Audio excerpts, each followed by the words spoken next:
The Devils have lost their final game of the year. They're on a long losing streak, and there's no redemption until next year. And this is just the most Devils fashion to end the season ever because we gave Hellberg his first win since 2017. So there's a lot to talk about in this episode, including Lindy Ruff, who's going to be a restricted and unrestricted free agent for the Devils organization.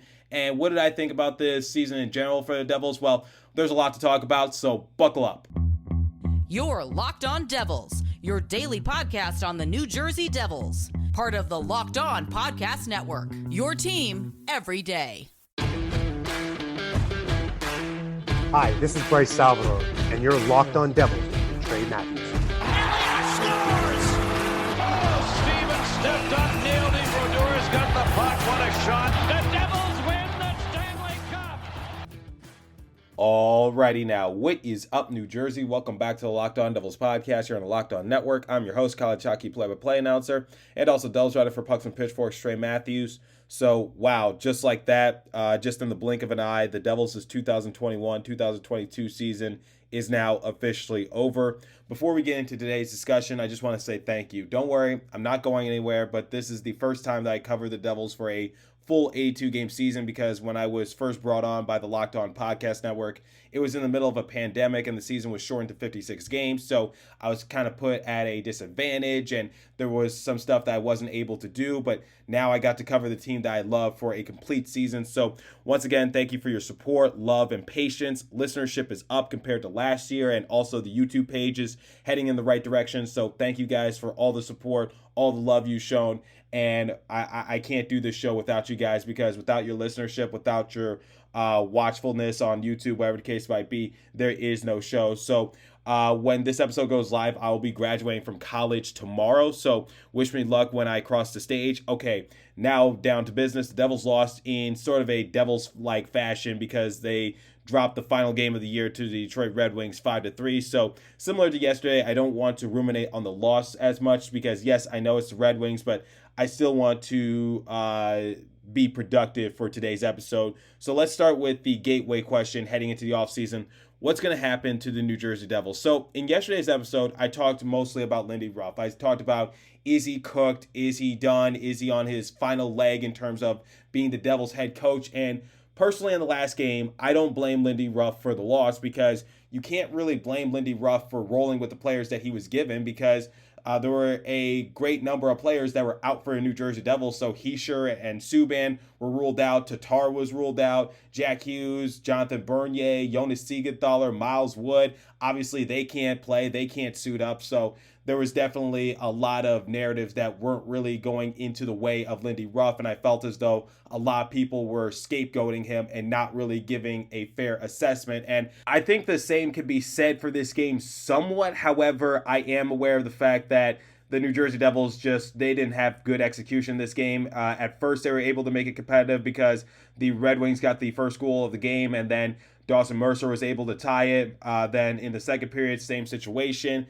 Red Wings get the first goal of period number 2, and then Nolan Foote is able to tie it. So once again, Nolan Foote trying to contribute and just show everyone that he is an NHL-capable player despite struggling in Utica this season. So Nolan Foote will definitely be an X factor going into next season. However, I don't want to jump ahead. Let's get back to the discussion about Lindy Ruff. So ultimately, guys, do I think Lindy Ruff will be the head coach for the New Jersey Devils? And I'm really just trying to save this overall full-fledged discussion for a future episode. I'm going to have to wait until after the exit meetings occur so that way I could get a fair assessment as to what's going to happen, where's the headspace at for Tom Fitzgerald, the general manager, and also Lindy Ruff, because my main concern about Lindy Ruff isn't his X's and O's. It's not his play calling. It's not his execution. It's the fact that, he's getting up there in age, and I just feel as though, is he a long-term solution? Because I don't have anything against him as a head coach per se. I feel as though a good amount of the blame should be shifted over towards his assistant coaches, but that's a discussion for another time. And I feel as though Ruff has just been in the midst of a lot of unfortunate circumstances. Like I said in the previous episode, that I just feel like he's unlucky in some sort of sense because he's had to deal with COVID. He's had to deal with injuries. Going into the Detroit Red Wings game, Christy Flannery of the Hockey Writers tweeted this out saying that players finishing up their best offensive seasons of their career. You got Bastian, you got Boquist, Bratt, Heiser, Hughes, McLeod, Sharangovich, Zacha, Graves, Severson, and Siegenthaler. So look at all those players that were able to have career years for the New Jersey Devils under the guidance and tutelage of Lindy Ruff. So I want you guys to factor that into consideration when you want to slander Lindy Ruff, because I feel as though, yes, the results don't show it, but at the same time, just think of the amount of bad luck that the New Jersey Devils had to deal with during the course of this year. And it dates back to the second game of the year when Jack Hughes, who arguably is our best player, went down with an injury, and Jesper Bratt had to try to keep the team afloat. So once again, I'm just trying to do sort of a follow-up discussion to yesterday's episode in regards to Lindy Ruff and his job security, because right now it's 50-50 according to a lot of sources, and I really don't know what's going to happen to Lindy Ruff. There's obviously a lot of factors that people aren't considering, but I think the biggest one of all is that, all of our young players were able to develop. Now, if our young players took a step backwards and the results are not showing, then no doubt you got to fire Lindy Ruff. But just think about the development, think about the progression, and think of the bad luck. I feel as though those are the two key factors into determining Lindy Ruff and his overall job security, because do you really think the Devils would have that sort of season if all of our players were healthy, if all of our players didn't go into protocol? Because remember, towards the middle of the year, the NHL went a little easier on their COVID procedures. So once again, I feel like if you give Lindy Ruff a full-fledged season, just one more season, because it's been confirmed that he was originally signed to a 3-year deal, so next year would be his final season if the Devils decide to keep him on, and there's no COVID restrictions and there's little to no injuries, then I feel as though the Devils would have a much, much, much better season. And then the goaltending situation with Mackenzie Blackwood and Jonathan Bernier, that's definitely another priority you need to factor in, because he can't control Mackenzie Blackwood getting hurt. Well, he could in a sense by not overworking him, but still, I'm sure he's learned his lesson. You could definitely shift some of the blame to Lindy Ruff in that case, and also his assistant coaches. And then for Jonathan Bernier, got hurt early on and just wasn't able to make it back onto the sheet of ice. So once again, guys, I get it. I know it's frustrating. I know that you want to see Lindy Ruff go in a sense, just because the results aren't there, especially with the amount of talent we have on our roster.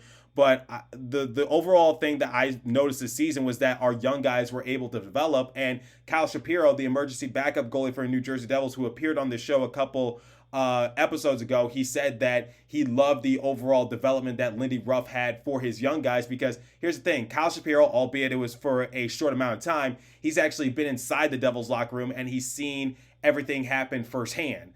And I get that maybe he's not the best source to go to, but that's a better source than a lot of other people. I trust Kyle Shapiro's word over some credentialed press members, just because Kyle Shapiro has been a part of the team. He's seen it behind the scenes. He's seen everything close up. So I think my overall concern for Lindy Ruff isn't his X's and O's. It's just like, is he a long-term solution? So after his final year of his contract is up, do you sign him to an extension? Because that's the one concern I have, which is just the age factor. So once again, guys, when assessing this overall season, I don't think it was a complete failure for Lindy Ruff. I feel as though we're making him out to be the scapegoat. There's some losses that you can blame Lindy Ruff in sort of an aspect, but I feel as though for the most part this season he's just been unlucky. He's had to deal with a lot of unfortunate circumstances, including the passing of his father. That can definitely take a hinder on your personal life. And then overall, he just hasn't had consistency in terms of just making the lineup card, because the Devils had to deal with a great amount of injuries. And another player that I want to factor in is PK Subban, because PK Subban has shown improvement as well. And it's gotten to the point where people actually do want PK Subban back just for a reasonable deal, because this year for PK Subban, he's shown minor improvement in 77 game appearances. He had 5 goals, 17 assists for a grand total of 22 points, and his plus-minus was -8. Compare that to last year. His plus-minus was -16, and he had 19 points. So overall, you see also PK Subban, while a far cry from what he once was, you see the development over on that end as well. So when reflecting on this season, when going into the offseason, and when waiting for the exit interviews, I just want you guys to consider, do you actually blame Lindy Ruff? Do you think that he deserves a good amount of this blame, or are we just scapegoating him and we're not looking at the overall aspects of it? So I personally believe, no, I'm going to save my opinion for a future episode, and then I'm going to give you guys my opinion. And I like I said, I'll wait till the exit interviews. But overall, I think Lindy Ruff has done a good job of developing the young guys, and hopefully we'll see what happens in the near future. But for right now, I think what the Devils need to do, and I saw this on a YouTube comment in yesterday's episode, maybe you need to sit down all the players, maybe preferably players who will be everyday players, that's a given, and the leaders of the team, and see what do they think about Lindy Ruff. Do they think it's time to move on? Because players like Jack Hughes, Nico Hischier, Jesper Bratt, even Miles Wood, they have big voices in the locker room, and they certainly can conduct what they want to hear throughout the entirety of the year. And if they're tired of hearing Lindy Ruff, then the front office will do anything to make the young guys happy, so that way they can just take it to the next level. So there's my overall thoughts as the season concludes. And before we talk more about the unrestricted and restricted free agents that the Devils have to deal with, it's time for the first live read this morning, and it comes from our friends at Built Bar. So summer's cooking, and with summer, you're going to need some food on the go. Built Bars are the perfect snack to take with you on family vacations. Throw them in your bags, in your kid's backpack. Make sure that everyone has a bar, so that way you're fueled for the summer adventures. The best part about Built Bars, they're healthy and delicious. No more sacrificing delicious food for health. With Built Bars, you can have both. It's easy, and all you have to do is go to Built.com and order now. All Built Bars and Puffs are covered in 100% real chocolate. That means with Built Bar, you could eat healthy and actually enjoy doing so. You haven't tried the Puffs yet? Well, here's the thing, guys. We are going crazy for Puffs. They come in crazy flavors like banana cream pie and even churro. Who doesn't want a protein bar that tastes like a churro? Like, come on. When I go to Disney World, I love churros, and they're only 140 calories. You know what? I'm going to sign myself up, and I'm going to sign you up in the process. And if that's not enough flavor for you, then you might want to get the mix box. The mix box comes with 12 flavors of bars and puffs, and there's something for everyone when you order from Built Bar. Built Bars contain 130 calories, 4 grams of sugar, 4 net carbs, and 17 grams of protein. Go to Built.com and get all your favorite flavors: banana cream pie, raspberry, double chocolate, and so many more. They're all delicious, and new flavors are coming out all the time. Check them out at Built.com. They're waiting for you. So the offer is go to Built.com. Use promo code LOCK15 for 15% off your order. Again, use promo code LOCK15 for 15% off at Built.com. And now, the second live read comes from our friends at BetOnline.net. So BetOnline.net is your number one source for all your bet stats and sports info. Find all the latest sports developments, league reviews, news, including this year's basketball playoffs and the start of the MLB season. BetOnline is your continued source for all your sport wagering information, from live betting to playoffs, esports, and more. Head to the website today or use a mobile device to learn more about the trends in action. BetOnline, where the game starts. Please remember to gamble responsibly, and visit our friends at Locked On Bets for all your betting needs there as well. So the coaching staff might not be the only ones heading out of the Devils organization. We need to look at unrestricted free agents and also restricted free agents for New Jersey Devils this upcoming offseason. So for the unrestricted free agent side of things, you got PK Subban, Jimmy Vesey, Andrew Hammond, John Gillies, Mason Gearston, and Colton White. And then for the restricted free agent list, you got Jesper Bratt, Miles Wood, Pavel Zacha, Jesper Boquist, and Fabian Zetterlund. So let's start with the unrestricted free agents. So it's been revealed that the front office doesn't really intend on extending PK Subban's contract. Maybe, just maybe by the smallest margin, they could possibly bring him back on a cheaper deal if they don't find anyone else to fill out the roster. But prior to the trade deadline, Tom Fitzgerald did tell PK Subban's camp that they don't intend on re-signing him. I would personally like to see PK Subban back for New Jersey Devils just on a reasonable contract. However, I don't think it's going to happen. So I think PK Subban is pretty much 1 foot out the door for the Devils organization, or I guess 2 feet out the door now since the season is over. And then for Jimmy Vesey, I would definitely re-sign him to maybe a year or two and see maybe what you could get out there in the trade market. I think they did try putting Jimmy Vesey out there for a lot of feelers. I feel like VC's overall production is definitely heavily slept on. He can help you with your special teams, and he knows how to, swipe the puck away from opposing teams. So my thing for Jimmy VC is that he was definitely a player who was heavily slept on for New Jersey Devils. Originally, he was signed to a tryout deal, and I didn't think he was going to make the roster. But lo and behold, Jimmy VC has been a very effective player. Now, do I really need to say anything for Andrew Hammond or John Gillies? I think it's safe to say that neither one of them will be coming back to the Devils organization. You don't have to go back home, but you got to stay far away from the Prudential Center. So Andrew Hammond and John Gillies, I think they would be very lucky to see themselves on NHL rosters come next year. So I'm just saying that. So Andrew Hammond, John Gillies, I'm not even going to talk much about that. Gearston, I don't really see him coming back. I think the Devils will let him walk, but I don't know. I don't really have a strong opinion either way. And then Colton White, I feel as though Devils really need to bring back Colton White because I feel like he could be a very effective player, and I think a lot of Devils personalities agree with me in that sort of aspect. So once again, I would like to see Colton White back in the Devils organization, and I feel as though that's a player that we haven't really talked too much on this show, but in 27 game appearances, he had a plus-minus of +2, and he had 4 assists. So I think a player with potential, still relatively young. He's only 24 years of age. So for Colton White in his situation, I would bring him back just to see what he could do in terms of his overall development. So there's your unrestricted free agent list. And now let's move over to the RFA. And the big one is Jesper Bratt. So I got a couple insiders, and one of them is Devils Insiders. In a recent tweet, they said that general manager Tom Fitzgerald said we'll have some interesting conversations with his agent in regards to Jesper Bratt. Alex Javansi also chimed in on Twitter saying that Fitzgerald also says that they've had very preliminary talks with Jesper Bratt about a contract extension, says Bratt has proven he can drive a line and is due for a raise. So I think it's safe to say, and hopefully this doesn't jinx anything, I think a deal will get done for Jesper Bratt to come back to the New Jersey Devils on an extension. I feel as though they should re-sign Jesper Bratt to maybe a 2 to 3 year deal just to be a little safe, because there's no guarantee that he'll keep up this consistency of being a, I guess, quote unquote, borderline all-star. So once again, Jesper Bratt has definitely shown some signs moving forward.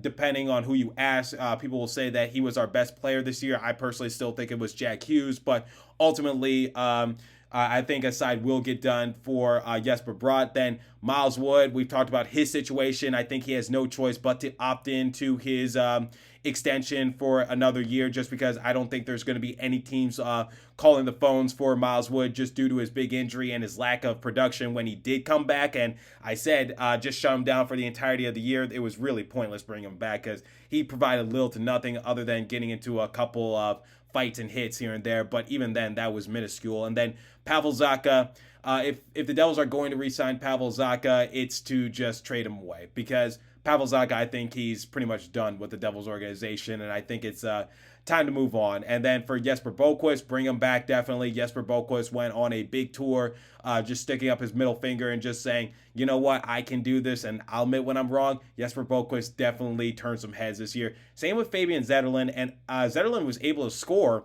in the game against the Detroit Red Wings. So I think Fabian Zetterlund is definitely going to take someone's roster position next year, because he has so much size, but yet he is so skillful as well. And that's a rarity sometimes, because, like I said, he's just this big guy coming down the lane for our forwards, and yet he has like the finesse of a ballerina, if you will. So I think Fabian Zetterlund definitely deserves a roster spot for the New Jersey Devils next year, but that's obviously out of my control. But ultimately, guys, when looking at the unrestricted free agent list and also the restricted free agent list, those are your players that could potentially either stay with the Devils organization or make their way out.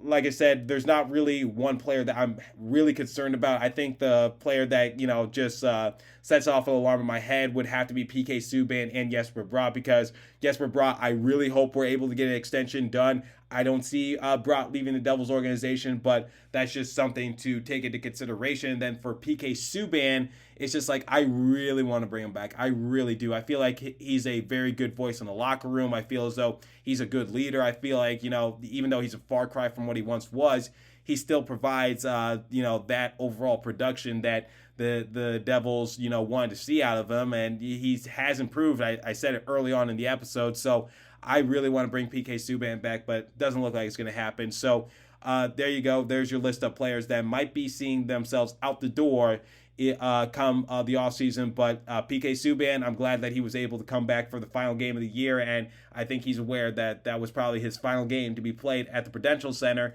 in a Devils sweater. Okay, so before I compare final stats for the final time this season, I do want to give a shout out to Dawson Mercer, because Dawson Mercer, after tonight's matchup, officially became the only player this season for the New Jersey Devils to suit up in all 82 games. Jeff O'Connor tweeted this out, saying that Mercer playing all 82 games in his rookie season as a 20-year-old after playing 39 total QMJHL international games last season is the most Dawson Mercer thing to ever Dawson Mercer. Even with a slump or two, or maybe 5 in his case, he's going to finish with at least 41 points. So he said that Dawson Mercer is a boss in that regards. And also Lucas Raymond and Mo Seider for the Red Wings were the only rookies as well to be in that same category as Dawson Mercer to suit up in all 82 games this season. So congratulations to not only Dawson Mercer, but Lucas Raymond and Mo Seider as well, because that is definitely a hard thing to do. And, for rookies, it's just easy to sit them because, they're rookies. They get the short end of the stick. And I remember when we were having discussions as to who was going to win the Calder. Was it going to be Raymond? Was it going to be Seider? Was it going to be Mercer, probably coming off with the upset victory? But unfortunately, Dawson Mercer has, like I said, gone into a couple slumps here and there, so that kind of took him out the running fairly early. But at the same time, I just love the overall effort that Dawson Mercer showed this season, and him being the only player to suit up in 82 games. It goes to show you that the kid is definitely tough as nails, and hopefully he can remain consistent going into next year. So here's another thing that I wanted to tell you guys, and this is sort of a downer one. So Devil State of Mind podcast, my buddy Neil tweeted this out, saying it should be pointed out that the Red Wings goalie Magnus Hellberg had not started nor won an NHL game since 2017-2018 season until tonight. If this isn't the most devil thing to do to cap the season, then I don't know what to say. So yeah, Magnus Hellberg had not appeared in an NHL game in a couple years, 2017, 2018, and yet he was able to get the win over New Jersey Devils. Definitely not a way how we wanted to end our season, but it just goes to show you the type of season the New Jersey Devils have had this season. So for the final time this season, I will give the final stats, and then I will give the Devils a letter grade, and I might be just a little bit generous just because it's the final game of the year. So shots on goal differential, 35-23 in favor of the Red Wings. Face-off percentage, 56% to 44% in favor of the Devils. Power play, Red Wings were 0-2, Devils were 0-1, so they couldn't get that final power play goal just to, just to make Mark Recchi look a little bit better. Hits, 18-14 in favor of the Devils. Blocks, 18-10 in favor of the Red Wings. Giveaways, Devils led that department 9-3. So when rating this game, the first two periods were actually pretty decent, but that third period collapsed once again. That just goes to show you how the Devils have been playing, and luckily Heischer and Bratt were able to get an assist this game to just bump up their points totals. Hamilton was able to get an assist. Boquist was able to get an assist. Zetterlund, like I said, had a goal, and then he also had an assist on Dawson Mercer's goal. So once again, there were some positive aspects, and the Devils are a young team, and like I've said a couple times throughout the entirety of these last couple weeks, I've said that this is sort of a tryout period for some of the young guys to see who makes the roster next year. So giving Hellberg his first win in his first game appearance since 2017 has definitely put a bad taste in my mouth. So I'm going to give the Devils a C-. Like I said, it's the last game of the year. The teacher is about to go on summer vacation, so I'm going to be somewhat generous towards the New Jersey Devils, and they've shown some improvement in terms of just developing the young guys and their overall potential. So let me know what you guys think. What did you think about this season? I'm going to save my overall assessment of the season when the exit interviews start to roll out. I'm also going to break down some exit interviews and give you guys my opinions as to what the Devils have been saying to the media. I did that last year. You guys seem to enjoy it, so I'm going to do it again this year. But overall, for New Jersey Devils, season is over, and I can't believe it. 82 games down, and it went by quickly. So thank you guys for riding along with me this season. Once again, the 2021-2022 season for New Jersey Devils is now officially over and we missed the playoffs once again, but we will definitely be back next year, and I feel as though we're definitely heading in the right place in terms of just trying to get back to what we once were like a decade ago. So Devils are on the right track. So they finished the season second last in the Metropolitan Division. They had a record of 27, 46, and 9, and they were able to have 63 points, and they were 2 points above the Flyers and about 20 points behind the Blue Jackets. So we were really never in the running for coming away with that wild card position, were we? So ultimately, guys, that's how the cookie crumbles, and that's how our season ends. So once again, I'm Trey Matthews, and now is officially the offseason for New Jersey Devils. Expect a lot of silly season episodes. Expect a lot of discussions with Devils personalities, draft experts, and I'm looking forward to the summer. But like I said, my number one priority right now is to graduate, and I'm looking forward to it. So, guys, it's been a roller coaster for me and my family the last couple days, but I'm all here for it. I love roller coasters, and I love amusement parks. So, man, I don't know how to close out this episode. I'm stuttering over my words, but continue to stay safe. Have a wonderful day, New Jersey. Go Devils, and I'll catch you guys in the next episode. It is now the off season, and come Sunday, I'll be a college graduate, so that's gonna be a little weird to say for a few days. So once again, guys, go Devils, and I'll catch you guys in the next episode. Thanks for listening once again.